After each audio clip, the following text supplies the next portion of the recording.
All right, I'm bringing you back now. This is a solution that I came up with. I drilled a hole through this thing all the way through. So I'm going to use this pin that I cut out of one of these hitch pin clevis holders. This stuff right here is pretty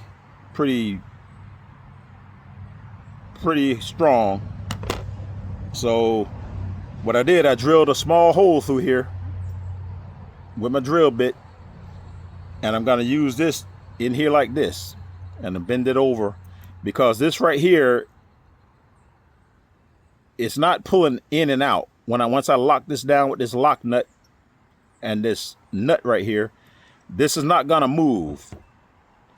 This right here is what pivots, rotates on this arm right here. The throwout bearing sits inside of here, going aft and forth, front and backwards. So it rides inside of this.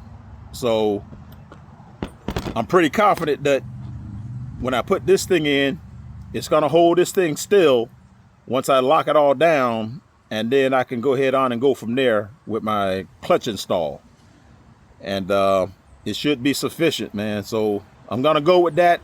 I just brought you back to let you know what kind of fix I was going with, because like I said, I didn't want to heat this up and get this other part right here loosened up if I softened up any of this in here, because this is still tight.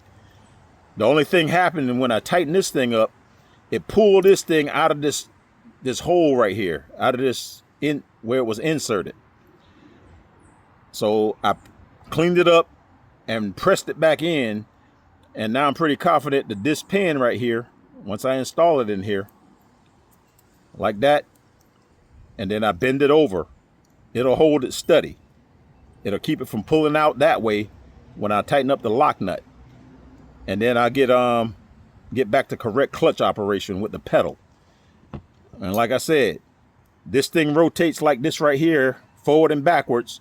So what it does, it sets the clutch pedal depth for your foot, so when it engages to the throwout bearing to the clutch pressure plate fingers. So that's what that does. It gives you the distance where it's going to engage the throwout bearing is engaging the clutch fingers on the pressure plate. So that's the design, and that's what I'm going to go with, and we're going to see how it all works out. So y'all check out my other videos, man, and thanks for watching. Like and subscribe, and I'm gonna catch y'all on the next one, and I'll show y'all this thing, you know, the operation of it after I get everything installed, you know. So y'all take it easy.